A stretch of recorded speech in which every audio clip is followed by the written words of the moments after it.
Hello friends, it's Grappa. I'm procrastinating school again, which is why I'm making a video. Let's go! So what we oh gosh, I get more and more worse every game, every video I make. Anyway, look, new Pokemon. Name that Pokemon. But anyway, alright, so today we have the new update. It's come out already. It was a pretty quick patch actually.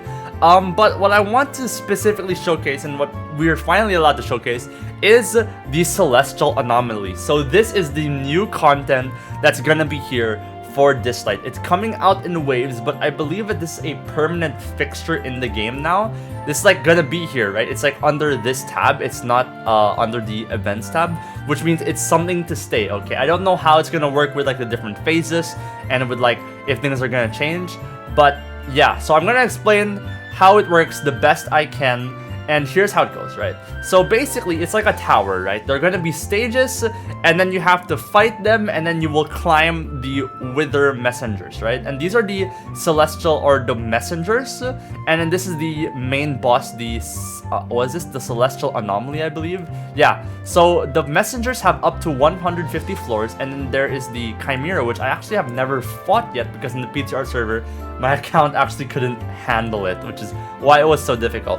So for the first 4 phases and every fifth phase is the boss, and every 4 phases is going to be these just normal stages basically. They come in 2 waves and then the boss comes in 1 wave and you just have to beat them basically. And what else? So what you get is this loot, the crow mark, and then you will also get these spring essences. So we'll go into that later, but I'll just show you like a typical run, and what you'll see is there's this something called these imprisoned espers. Now I think that this is going to matter later on, but right now in the early stages you can just blitz it, you can just like ram through it and use like a speed cleave team and you're probably gonna be fine. But what this imprisoner does is basically during the fight, all of these enemy espers, let's go into it, right? But basically during the fight, when you attack, they will gain 1 stack of this imprison or this blockade. And what's going to happen is if that blockade stack reaches 100, they will be immobilized. And from how I understand it or how I've seen it, the explanation isn't that great, but from how I understand it is that they are locked and they're basically going to be locked out for a full duration of their turn. So this is going to be affected by speed, and it's different from stun because it's like, it's kind of like stun, but stun you can AP reduce, but I don't think you can AP reduce blockade. I'm not entirely sure. But anyway, so what just happened is our Unas, he attacked and all of them gained 2 stacks of blockade. And when this blockade goes to 100, they get locked on. And what locked on is basically they can't move, which is what I'm trying to explain, but it's better to just show you. But I can't show it to you on these guys because they're too weak and they will die before they will get the locked on, so I will just break through it and I'll just kill them. But what you will see is that my Gabriel did triple hits and then they gained 3 up to 5. And the reason why Unas did 2, even though he just did a single hit, is because he is an imprisoner. And imprisoners will have this buff where they will do double basically. So normal hits will just do 1, but hits from an imprisoner will do 2. And there are multi-hitting imprisoners, which I will show later. But it was just there in the previous panel. But units like Elaine, like Yunchuan, like Li Guang, I think those multi-hitting units are gonna benefit a lot because they will hit their blockades a lot faster. They will do a lot of blockades. So that's really, really good.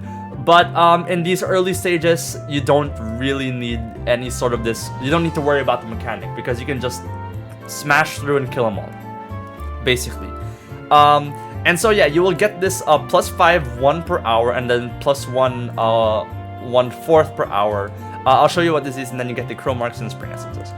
So these are the imprisoner espers. These are basically the espers that will do extra imprisoner. They will add extra blocks of blockade, stacks of blockade. And so you know, the good ones are definitely gonna be like someone like Mateo, Unas. Yamato's gonna be free, so that he's really, really nice. Oh, Yunchuan got removed actually. Or I don't think he was even there. Maybe I got this wrong. Ahmed's a really good one. Li Guang's a really good one. Sienna's a really good one. So yeah, these are the espers that you're going to want to use in this content if you want to maximize this blockade. But honestly, it's doable without it as far as I have tested. So now let's go into the boss. What does the boss look like? And from how I understand it, the Withering Messenger, this boss unit, the Withering Messenger, he's gonna be the same throughout all of the floors that he is on. So on floor 10, at floor 15, I believe he's gonna be the same. I will update if as I go through it. So let's just, you know, blitz through it. Let's see how strong he is. He's probably not gonna be that strong against my relics, but you know, it's whatever. And I think the basic thing that you want to have against this boss is buff blocker. You just want to make sure that you have buff blocker because he has this like attack up and defense up thing. He also has, the boss itself has like this whole idea where if he doesn't have the locked on status, so he will have like defense plus 300. But you can just circumvent that by using like the units that ignore defense or just defense down. It's really tedious to get the block on status effect. It takes really long time, so honestly, yeah, look, you can just like break through it. You can just attack it and then just absolutely destroy him. It's not that hard, it's not that rough. But yeah, what else is to say? You do want to use multi-hits against this boss because he has this passive where he will take 5,000 true damage per hit, which is really nice. So someone like Unas will suddenly be doing tons of damage because he's multi-hitting, and each of those multi-hits deals an additional like 5,000 damage, which is really nice. Immune to poison AP down effects, so you just can't cheese the boss basically, and this will just like make him gain AP plus 10 at the end of his turn, gains 1 damage up, and then yeah, so you just don't want this to last too long because he's gonna ramp up his damage basically. So that's really pretty much it. Oh, I think, oh wait, this gains AP at the end of every turn. Oh, at the end of each target's turn. So you don't want to just blitz through it as hard. You want each turn to be meaningful because he's going to do a ton of damage. Okay, that's nice, that's nice. But yeah, it's not really that difficult. But yeah, he's a pretty interesting boss, and the nice thing about this is that like I think each messenger has like this different boss, so there's lots of things that you have to worry about. This Wither Shield is similar to a Fafnir Shield. You just have to multi-hit through it and then you'll be fine. Honestly, this is kind of very similar to Fafnir. I think that the other bosses might be the same, that they're gonna be similar to their Ritual Miracle counterpart. We shall see how that goes. And we're back. So basically, these crow marks, they count as a kind of like a gacha system wherein you can basically pull 100 per pull, and then these are the probabilities. So 4% is going to be the keepsake, and once you get 8 keepsakes, you can then get Yamato. Now here is the interesting thing that I don't know how this is going to work. But basically, you can get the crow marks throughout the entire Celestial Anomaly. But what I'm not entirely sure of, see look, okay, so you can use the crow marks acquired from the Miracle Messengers to perform a request. You can obtain keepsakes via request, collect enough to get the legendary Esper Yamato. But when you go into the description of this, collect all 8 different keepsakes to sign a contract with the request Esper. Each round of a contract offers 8 different keepsakes, and signing a contract with the request Esper will unlock the next round of a contract. So I'm not sure what this means. Does this mean that you have to sign with Yamato in order to unlock the next round of contract with Yamato again? Or is there going to be a different contract after you fulfilled the one with Yamato? Or is it that, okay, when, like, let's say the new Withering, when phase 2 comes around, for example, in 20 days or something like that, will Yamato go away and then a new Esper will come in? So I'm not entirely sure what is going to happen, and I want to test this in the PTR server. I'm probably gonna grind hard just so that I can know for sure. But what I'm basically getting at is that these crow marks might actually be a very hard currency to come by, because you can only get them so far. I haven't unlocked the Chimera yet, which I'm sorry, this is very unintuitive, but you might not be able to get them because after you complete all these like 150 stages, what'll happen, right? Will it reset? Will a new set of messengers come in? We don't know. So what if we actually do need a bunch of these crow marks? And I don't know, because this is a pull currency basically, right? It's a pull currency to get these keepsakes. So what I'm going to be doing is, as the days go by, I'm going to save for now, and wait until I can get full confirmation on what is going to happen. If Yamato is going to stay, is it going to swap, is it going to be swapping for the Lion Daddy Esper? We don't know. So because of that, I request you guys maybe not to pull at the moment, because this is technically a gacha currency and we should be saving it, because there isn't an easy way to refill of it. Alright, so that's my take for now on the emergency quest, on this pulling thing. Just chill for a bit. I'm putting this PSA right now, just chill, right? Next up is the advanced strategy. So what this is basically your espers within the Withering Anomaly or the Celestial Anomaly can get buffs, right? So for example, this one's the Raging Lion, the Soaring Goat, and the Sunken Viper. You can upgrade these with the stuff that you earn throughout the fighting the Withering Messengers or the Celestial Messengers. And all these are just cool boost effects that will make it easier to climb, basically. So the nice thing about this is that it makes it so that like you don't just have to progress your account, you have to push in these contents, and then it will become easier for you later. And there's also going to be like this tactical element of like, oh yeah, there's all these new things that we have to think about, basically. So that's really nice, and it's gonna help us to basically do this content better, which is nice. And last but not least is the power supply. And basically this is what happens when you clear these, right? These you get these loots, and you get every stage that you complete, you get these plus blank per hour or plus something per hour, right? And what's gonna happen is in this power supply, it's like this like idle system basically, where in like, let's say for example 24 hours, there's gonna be a bunch of supplies here that I can claim, and then that will allow me to upgrade in this advanced strategy. So it benefits you as well to do this earlier, because the earlier you do it, the more supplies you're gonna get from this idle system. Overall, it's a really well thought out system that values you playing every day or often or frequently, just so that you can push to higher floors and then get a better idle system, and then hopefully get a better advanced strategy, and that will allow you to push more floors later. So all that's really nice.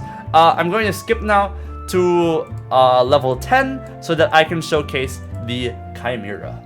So just to show you guys what happened in the Withering Messenger 10th floor, I tackled it, and bam, my Gabriel's doing about as much damage as my Leora, which just goes to show you how important those multi-hits are, because my Gabriel did those extra 5,000 true damage per hit, which almost did about as much as my Leora. So yeah, just something to note there. Anyway, moving on. So now we have level 10 unlocked. We can now go and check the Chimera at phase 1. So oh, I see. So phase 1 is gonna be the dog. I see. So it's gonna be changing. Alright. And yeah, so the higher scores you can get these chrome marks. I'll just put in a random team. Oh, it's gonna be. Oh, it's very similar. This is very similar to Sentinel Hunt. So that's really cool. Alright, so this is the team that I have settled on. Let's get into it and see what we can do. And my game crashed. Alright, guys. Alright, let's try this again. Take 2. Somehow I am rank 1 in my stage after barely doing anything, and like I crashed and somehow did damage. Okay, that's a good sign. Alright, take 2, let's go. Okay, come on. Let's see it. Oh, so we can't actually control anything. Oh, okay. So it's just gonna be up to them to do stuff. Alright. Well, that's interesting. Well, here are the skills. I guess we can read through them, because, you know, it's not like we got anything else to do. I thought I have to control them. So attacks one enemy, and then damage is just 100, then damage is amplified the higher the King's Menace current level is. So this is the current level. I don't know what that does, but sure. Attacks all enemies, damages 100% of attack, reduces the enemy's defense throughout combat, can't be resisted. Defense reduction is increased the higher the King's Menace level is. Unfortunately, I can't see my own team's debuffs. I don't know why they're so small. Oh my days. This is something that should have been posted in the report or something. I think my lockdown just happened there. Okay, we're gonna pause for a bit from reading the skills, and we're just going to observe. So I paused reading the skills. Oh, there it is. Oh, see, look at this, look at this. He's locked down. So he's not moving for a bunch of turns. Like, he would have gotten a turn by now, but he didn't. So that's very interesting. I'm gonna retry this again. Maybe, how the heck do I improve this? Probably not Tangen. Tangen's like, but okay. Not gonna lie. I wasn't recording! So, okay guys, I wasn't recording. Let's do this again. So this is the new team. Woo! I forgot to record, I'm so sad. So basically, let's go over the skills because that's what I did a while ago. Line's Breath, which is just damage amplification based on King's Menace level. Attacks all enemies and then reduce the defense throughout combat. This defense reduction can't be reduced, can't be resisted, I mean. And then it does more defense reduction the higher King's Menace is. And this is King's Menace. So casts this level, this skill when level is not at 0. So it's throughout the order, right? So if you can hopefully get King's Menace down, maybe, I don't know if it's possible, but we shall see. Attacks all units on the battlefield, damage is 300%, reduces the enemy's defense.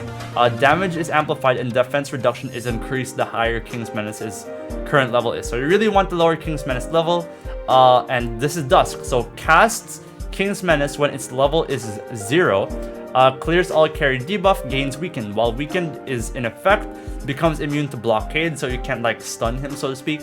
But when the effect expires, take extra true damage once for every 1 hit taken during the effect. So I think this is the goal. I think that you want to hit this Dusk and weaken the unit, weaken the boss. So that would be your main to be if this can be done, because I've never hit level 0 so far in the few runs that I've taken.